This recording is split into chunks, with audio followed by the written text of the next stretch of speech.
नमस्कार। आज हम एक बहुत ही दिलचस्प बंगाली दस्तावेज पर बात करने वाले। इसका नाम है जीवन की सफलता लाभ के 7 सूत्र। जी। मतलब जीवन में कामयाबी पाने की 7 नुस्खे या कह लें सिद्धांत। और ये दस्तावेज ना सफलता को सिर्फ पैसा या शोहरत तक नहीं देखता। नहीं, बिल्कुल नहीं। ये उससे कहीं गहरी बात करता है। हाँ, इसमें जिंदगी के अलग अलग पहलू हैं, जैसे शारीरिक, मानसिक और हाँ आध्यात्मिक सेहत भी। इन सब में तरक्की कैसे हो, इसके कुछ सिद्धांत दिए गए हैं। बिल्कुल।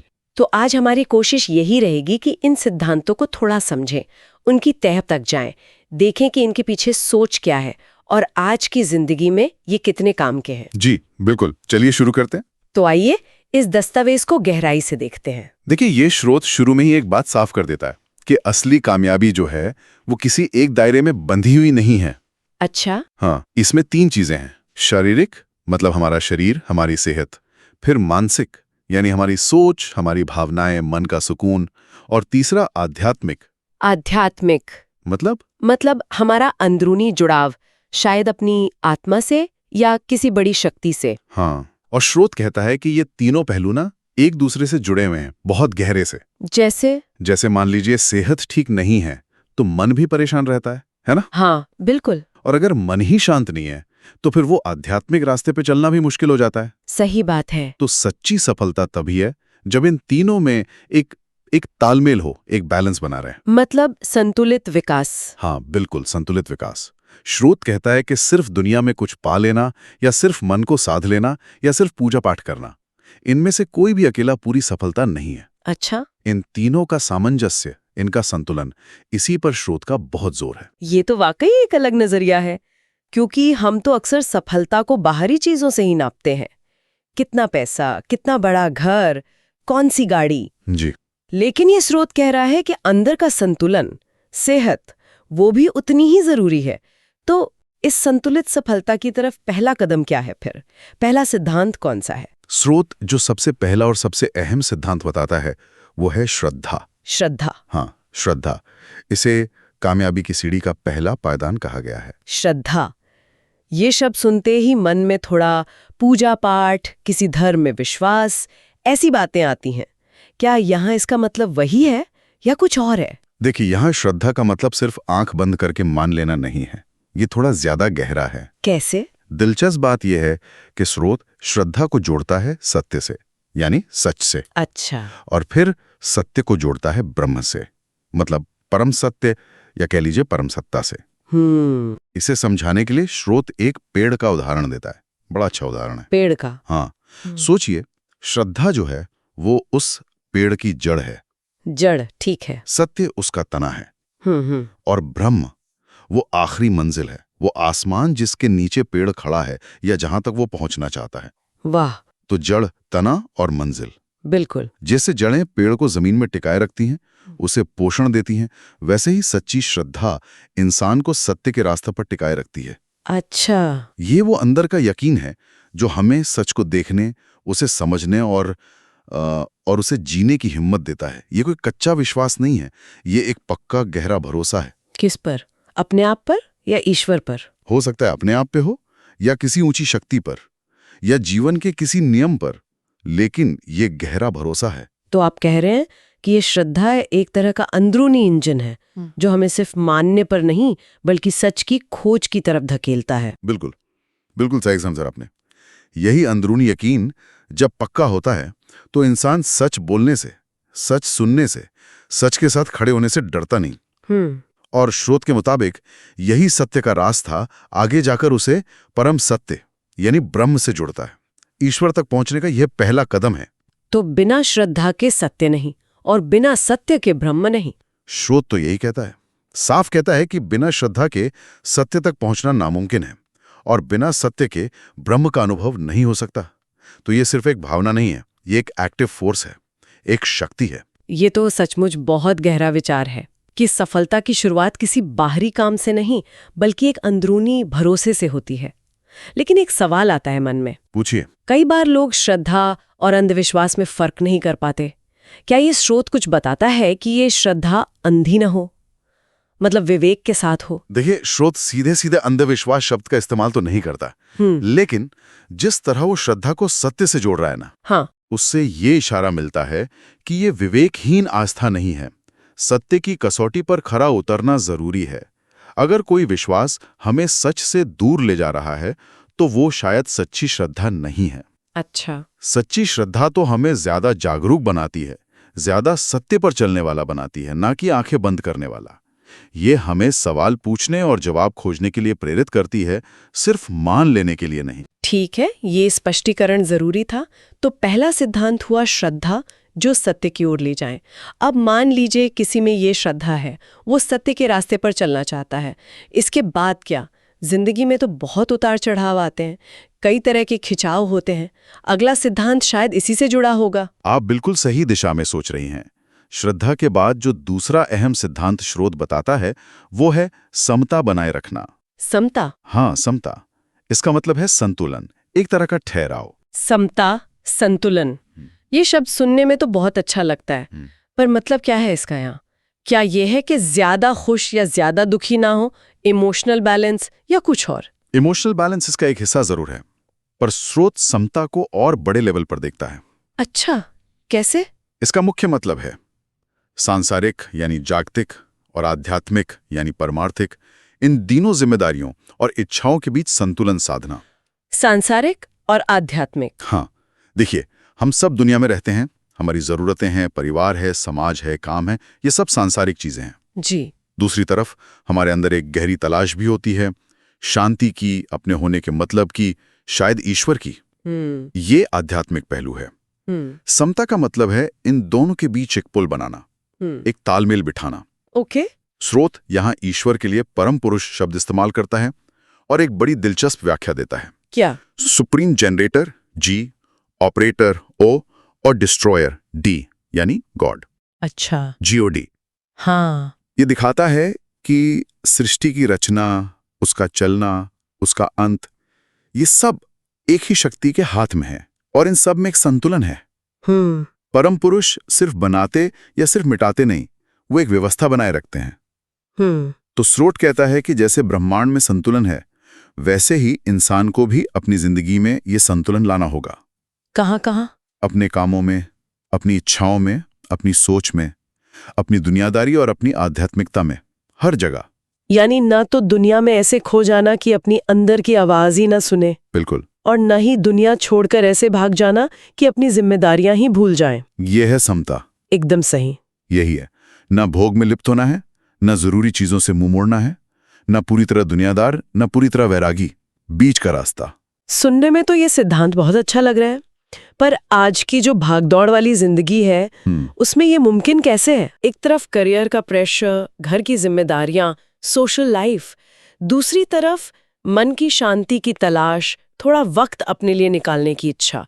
इन दोनों के बीच में बैलेंस बनाना तो बहुत मुश्किल लगता है। कहीं ये सिर्फ किताबी बात तो नहीं रह जाती? ये सवाल बहुत वाजिब है और शायद यही आज के समय की सबसे बड़ी चुनौती भी है। स्रोत ये नहीं कहता कि ये आसान है, बिल्कुल नहीं, लेकिन वो इसे जरूरी मानता है सच्ची सफलता के लिए। तो फिर करें कैसे? शायद इसका तरीका हर किसी के लिए अलग होगा। हो सकता है किसी के लिए टाइम मैनेजमेंट से ये हो पाए, किसी के लिए अपनी प्रायोरिटीज को फिर से देखने से, किसी के लिए शायद अपनी इच्छाओं को थोड़ा कम करने से। स्रोत रास्ता नहीं बता रहा, पर दिशा जरूर दिखा रहा है कि संतुलन जरूरी है। और ये कोई एक दिन में नहीं होता, ये एक लगातार चलने वाली कोशिश है। हाँ, ये बात सही है कि ये एक सफर है, मंजिल नहीं। तो हमने श्रद्धा की बात की, सही यकीन और समता यानी संतुलन। लेकिन जिंदगी में आगे बढ़ने के लिए सिर्फ यकीन और संतुलन से तो काम नहीं चलेगा। कर्म भी तो जरूरी है, कोशिश करना। बिल्कुल, बिना कर्म, बिना प्रयास के तो कुछ नहीं मिलता। स्रोत इसके लिए पुरस्कार। हाँ, मतलब सही दिशा में किया गया प्रयास, मेहनत, उद्यम। हाथ पर हाथ रखकर बैठने से सफलता नहीं मिलती, लेकिन यहाँ एक छोटा सा पेंच है। क्या पेंच है? मेहनत तो मेहनत होती है ना। स्रोत कहता है सिर्फ मेहनत काफी नहीं है, मेहनत सही दिशा में होनी चाहिए। सही दिशा? हाँ, और यहीं पर ओमनिशेंट यानी सर्वज्ञता का जिक्र आता है। स्रोत का इशारा है कि परम सत्ता, परम पुरुष, वो सब कुछ जानते हैं, उनकी एक बड़ी योजना है। तो हमारा पुरस्कार, हमारा प्रयास कैसा हो? वो उस बड़ी योजना के साथ तालमेल में हो। हमें सिर्फ अपनी इच्छाओं के लिए जोर नहीं लगाना है, बल्कि ये समझने की कोशिश करनी है कि सही कर्म क्या है, किस दिशा में प्रयास करना ज्यादा सही रहेगा। अच्छा, तो मतलब आंख बंद करके मेहनत नहीं करनी, सोच समझकर विवेक के साथ जी ये देखना कि कौन सा कर्म सही है कौन सा नहीं, ये तो काफी गहरा है। जी। लेकिन इसके साथ एक और शब्द जुड़ा है, इंडिफरेंस। इसका क्या मतलब हुआ? क्या मेहनत करके फिर नतीजे से बेपरवाह हो जाना है?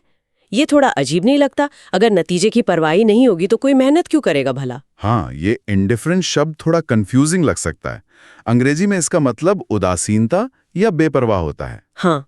लेकिन स्रोत के संदर्भ में देखें तो इसका ज्यादा सही मतलब है अनासक्ति। अनासक्ति। जैसे गीता में? बिल्कुल, बिल्कुल वैसा ही। जैसे भगवत गीता में कर्मयोग का सिद्धांत है, कर्म करो फल की इच्छा मत करो। इसका मतलब ये नहीं कि आपको नतीजे से कोई लेना देना नहीं।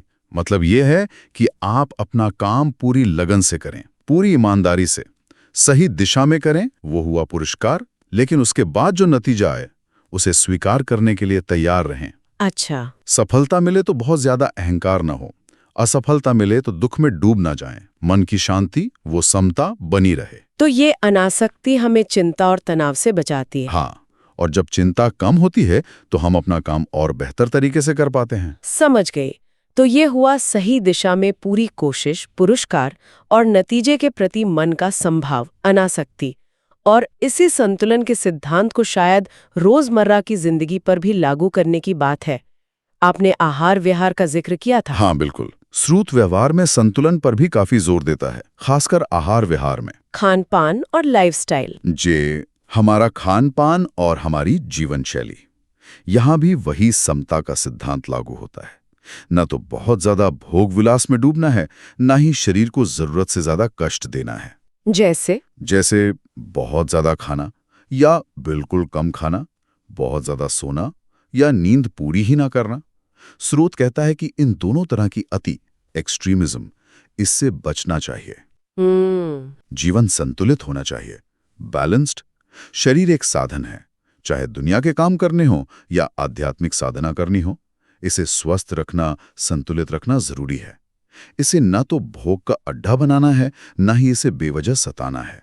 ये संतुलन का धागा तो ऐसा लग रहा है जीवन के हर मोती को पिरो रहा है। हाँ, अंदरूनी यकीन, श्रद्धा और बाहरी कर्म पुरस्कार के बीच, संसारिक और आध्यात्मिक जीवन के बीच, कोशिश और नतीजे के प्रतिभाव के बीच, और यहाँ तक कि हमारे रोज के खाने पीने और सोने जागने में भी। लगता है स्रोत सफलता को एक बहुत ही समग्र, होलिस्टिक लाइफस्टाइल से जोड़कर देख रहा है। बिल्कुल। क्या कोई और खास तरीका या अभ्यास भी बताया गया है इस संतुलन को साधने के लिए?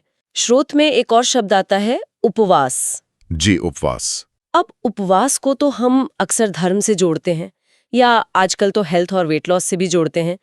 यहाँ सफलता के संदर्भ में इसका क्या मतलब है? यहाँ उपवास को सिर्फ भूखे रहने के तौर पर नहीं देखा गया है, ये उससे कहीं ज्यादा गहरा है। इसे एक आध्यात्मिक अभ्यास माना गया है। आध्यात्मिक अभ्यास? हाँ, उपवास शब्द का अगर आप मतलब देखें तो वो होता है नजदीक वास करना या पास रहना। किसके पास? ईश्वर के पास या अपने सच्चे आत्मस्वरूप के पास। स्रोत इसे शरीर और मन को शुद्ध करने का एक तरीका मानता है। अच्छा, कैसे? देखिए, जब हम कुछ समय के लिए अन्न जल छोड़ते हैं तो हमारी इंद्रियां जो लगातार बाहर भागती रहती हैं वो थोड़ी शांत होती हैं, अंतर्मुखी होती हैं, मन थोड़ा स्थिर होता है। स्रोत इसे एंटी मटेरियल मेडिटेशन भी कहता है। Anti material meditation? हाँ, मतलब अभौतिक ध्यान। ये हमें भौतिक चीजों और इच्छाओं की पकड़ से थोड़ा ढीला करने में मदद करता है। हम अपनी शारीरिक जरूरतों से थोड़ा ऊपर उठकर अपनी चेतना पर ध्यान लगा पाते हैं। ओके। ये आत्मनियंत्रण, अनुशासन और इच्छा शक्ति को मजबूत करने का भी एक अभ्यास है। और ये तीनों गुण तो किसी भी क्षेत्र में सफलता के लिए बहुत जरूरी हैं, है ना? हाँ बिल्कुल, आत्मनियंत्रण, अनुशासन, ये तो जरूरी है ही। तो ये सिर्फ पेट को आराम देना नहीं बल्कि मन को साधने का तरीका है। जी। इसी से जुड़ा एक कोटेशन भी दिया गया है स्रोत में, जो भगवान शिव का बताया गया है, और कोनो सांत्वना तो नहीं। हाँ। इसका मोटा मोटा मतलब है, इससे बढ़कर और कोई सांत्वना नहीं है। और इसके साथ एक तारीख और जगह भी दी है, 19 जून 1971, रांची, जैतपुर। इसका क्या मतलब हो सकता है? ये कोटेशन और इसका संदर्भ ये बहुत महत्वपूर्ण है।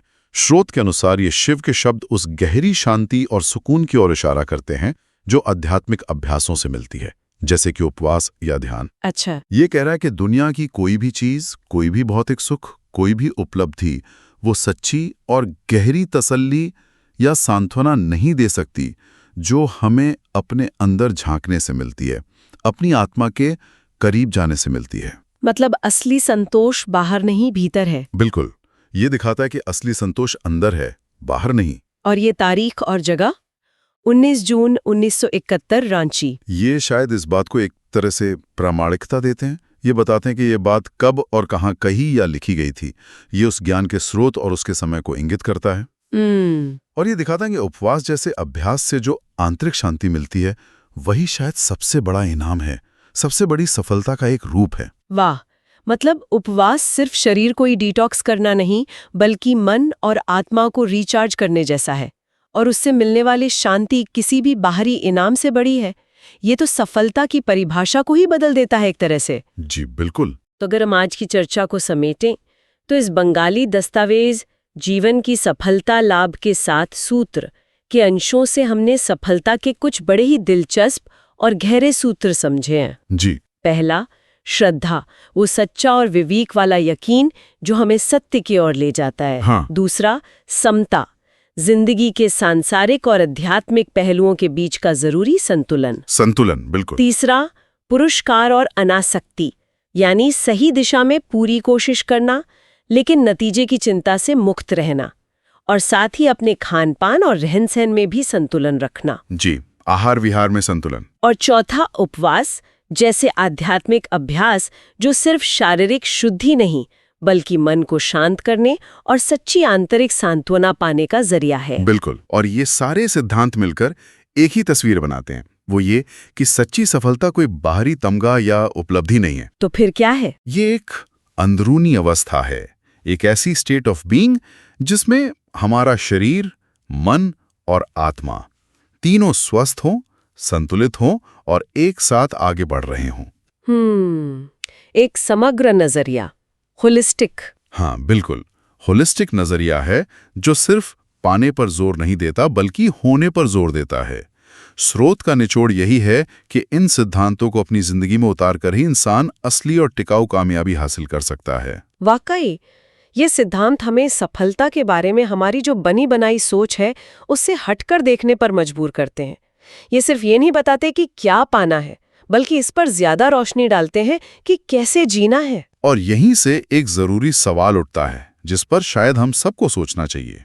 क्या सवाल? कि आज की दुनिया जो इतनी तेज रफ्तार है, जहां कंपटीशन इतना ज्यादा है, जहां हर चीज तुरंत चाहिए, जहां बाहरी दिखावे का इतना जोर है, ऐसी दुनिया में इन सिद्धांतों को, खासकर समता यानी संतुलन और अनासक्ति यानी डिटैचमेंट, इनको अपनी रोजमर्रा की जिंदगी में उतारना कितना प्रैक्टिकल है?